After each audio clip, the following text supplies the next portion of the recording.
پانی میں گیا تو پانی نے اس کو ڈبو دیا ہے، اور اگر ہوا کے ہاتھ چڑھا ہے تو ہوا نے بھی اس کو اڑا کے رکھ دیا ہے۔ یہ چاروں چیزیں ہمیشہ انسان پر غالب رہی ہے، حالانکہ بنا انسان ان چاروں چیزوں سے ہے، لیکن ان چاروں چیزوں پر جس کو غلبہ حاصل ہو گیا اسے نبی کہتے ہیں۔ ہم عام لوگ ہیں، بے شک کہنے کو ہمیں بھی بشر کہا گیا ہے، اور قرآن میں اللہ نے حضور کو بھی بشر ہی کہا ہے، انما انا بشر مثلکم، لیکن بات یہاں مکمل نہیں، آگے یوحا الیہ بھی ہے۔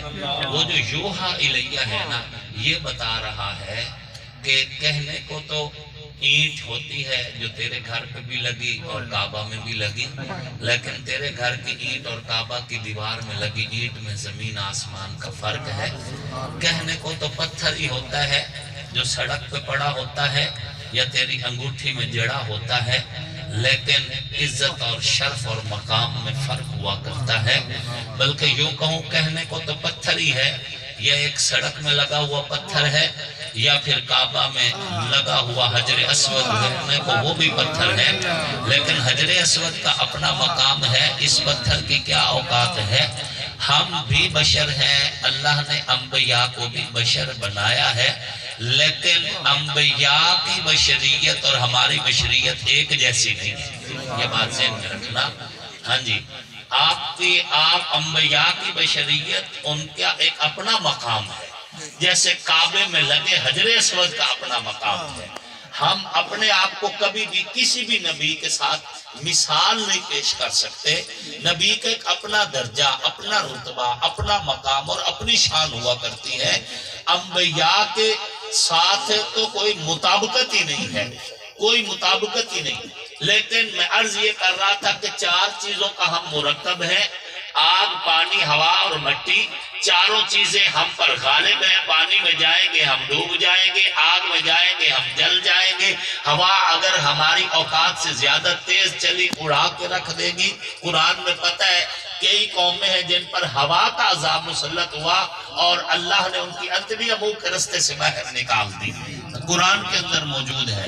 اور اسی طرح جو ہے مٹی کے اندر بھی انسان جائے گا، ختم فنا ہو جاتا ہے، مٹی اس کو کھا جاتی ہے بعض اوقات، سوائے انبیاء کے۔ یہ بات سے رکھنا، انبیاء کے جسم اللہ نے مٹی پر حرام کیے، ٹھیک ہے۔ ایک حدیث ہے، حضور صلی اللہ علیہ وسلم نے فرمایا کہ اللہ رب العزت نے انبیاء کے جسم مٹی پر حرام کر دیے ہیں، یہ مٹی انبیاء کے جسم کو نقصان نہیں دے سکتی، ٹھیک ہے۔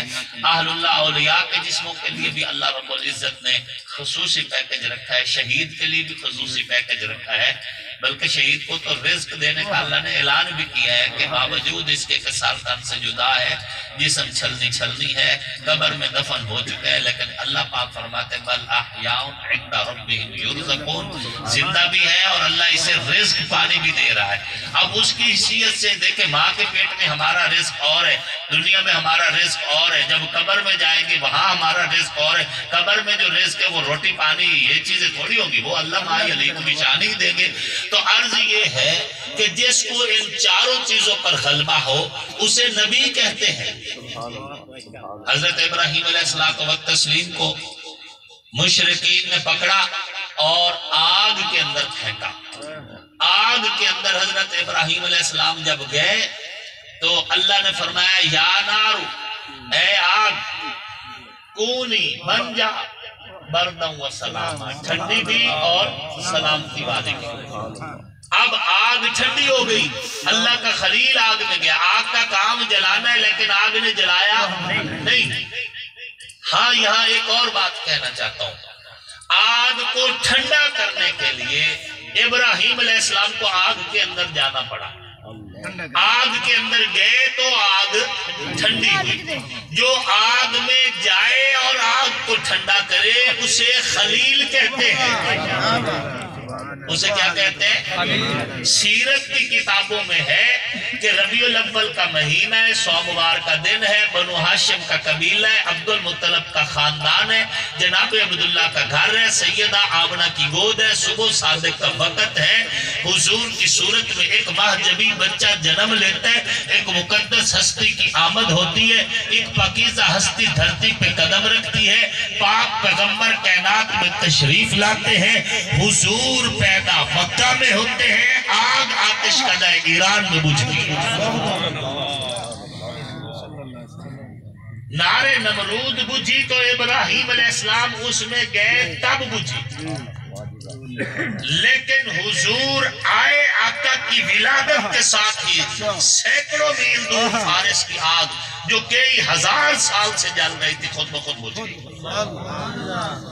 جو فاصلوں سے اپنی ولادت کے ساتھ آگ کو بجھا دے اسے خاتم النبیین کہتے ہیں۔ حضرت ابراہیم علیہ السلام بت خانہ میں داخل ہوئے، بت توڑے، قرآن پاک میں بت توڑے، بتوں کو گرا دیا، لیکن بت توڑنے کے لیے انہیں بت خانے کے اندر جانا پڑا تب بت ٹوٹے، ہتھوڑا اور کلہاڑا استعمال کرنا پڑا تب بت ٹوٹے، ان کو بت خانے کے اندر جانا پڑا، لیکن عرب و خرب و صلاۃ و سلام ہو حضور پر نور حضرت محمد مصطفیٰ علیہ الصلوۃ والتسلیم کی ذات بابرکات کو کہ حضور زمین پر ہیں، چاند آسمان پر ہے، ہاتھ میں کلہاڑا تھوڑا نہیں ہے، حضور نے انگلی کا اشارہ کیا، چاند ٹوٹ کے 2 ٹکڑوں میں تقسیم ہو گیا۔ جو بت خانے میں جا کے بتوں کو گرائے توڑ دے اسے نبی کہتے ہیں، جو انگلی کے اشارے سے چاند کو ٹکڑے کر دے اسے خاتم النبیین کہتے ہیں۔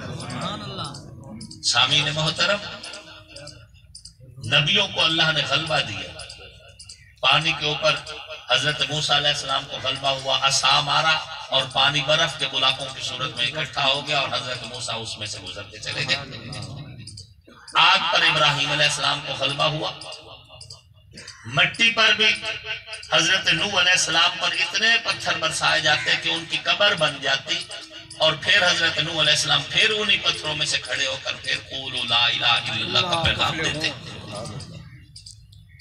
پانی پر بھی غلبہ انبیاء کا، حضرت موسیٰ کلیم علیہ السلام نے پتھر پہ عصا مارا، فانفجرت منہ اثنتا عشرۃ عینا، اس میں سے 12 چشمے نکلے۔ معجزہ ہے اللہ کے نبی کا، خشک پتھر پڑا تھا اس میں سے 12 چشمے نکلے، لیکن پتھروں سے پانی اب بھی نکل رہا ہے یا نہیں نکل رہا؟ نکل رہا ہے۔ عرب و خرب و صلاۃ و سلام ہو حضور پر نور حضرت محمد مصطفیٰ علیہ الصلوۃ والتسلیم کی ذات بابرکات پر کہ حضور علیہ السلام نے وہاں سے پانی نکالا جہاں سے پہلے پانی نکلتا ہی نہیں۔ پتھروں سے پانی نکلنا خلاف فطرت نہیں۔ صحابہ نے عرض کیا یا رسول اللہ صلوات اللہ علیہ، لشکر میں پانی نہیں ہے، کیا کیا جائے؟ حضور علیہ السلام نے برتن منگوایا، مشکی سے نچوڑے، چاند قطرے پانی کے اکٹھے ہوئے، پھر حضور نے اپنی انگلیاں اس برتن میں رکھی، حضور کی انگلیوں سے پانی کے چشمے جاری ہوئے، 1700 صحابہ نے پیٹ بھر کے پیا، 1700 صحابہ نے پیٹ بھر کے پیا۔ پتھر سے جو پانی نکالے اسے نبی کہتے ہیں، جو خون گوشت اور ہڈیوں کے درمیان سے پانی نکالے اسے خاتم النبیین کہتے ہیں۔ یہ حضور کی خصوصیت ہے، تو حضور کے جیسا تو نبیوں میں کوئی نہیں، عام بندہ کیسے ہو سکتا ہے؟ حضور کے جیسا تو رسولوں میں کوئی نہیں، آپ اور میں کیسے ہو سکتے ہیں؟ اللہ کی قسم حضور کے جیسا نہ اہل فرش میں کوئی ہے نہ اہل عرش میں کوئی ہے، حضور کے جیسا نہ نبیوں میں کوئی ہے نہ رسولوں میں کوئی ہے، حضور کے جیسا نہ اولین میں کوئی ہے نہ آخرین میں کوئی ہے۔ وہ بھی کیسے سکتا ہے؟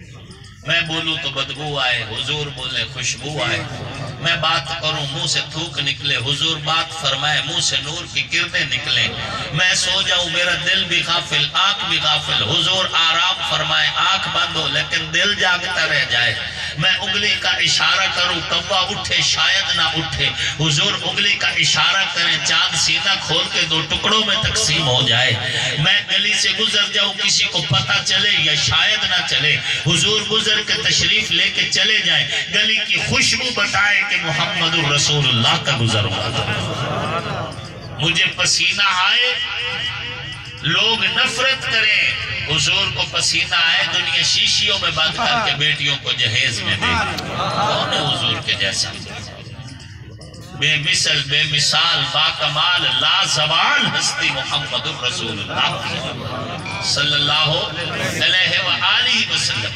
حضرت عیسیٰ علیہ السلام قبر پہ کھڑے ہو جاتے اور فرماتے قوم بِإِذْنِ اللَّهِ، تو مرا ہوا بندہ اٹھ کے بات کرتا، اللہ کے نبی کا معجزہ بڑی بات ہے، لیکن یہ جو اٹھ کے بول رہا ہے ایک زمانہ تھا یہ پہلے بھی بولا کرتا تھا، بولتی ہوئی چیز سوئی ہے، سو کے اٹھ کے بول رہی ہے بڑی بات، لیکن عرب و خرب و صلاۃ و سلام ہو آمنہ کے در یتیم حضرت محمد مصطفیٰ علیہ السلام کی ذات بابرکات پر کہ حضور کے حکم پر وہ بول رہا ہے جو پہلے بولتا ہی نہیں، یہ مردہ تو بولتا تھا نا، حضور پتھر کو حکم دے رہے ہیں جو کافر کی مٹھی میں ہے، بڑا پتھر بھی بولتے جو بولتے ہوئے کو اٹھا کر بلائے اسے نبی کہتے ہیں، جو پتھروں کو زبان دے اسے خاتم النبیین کہتے ہیں۔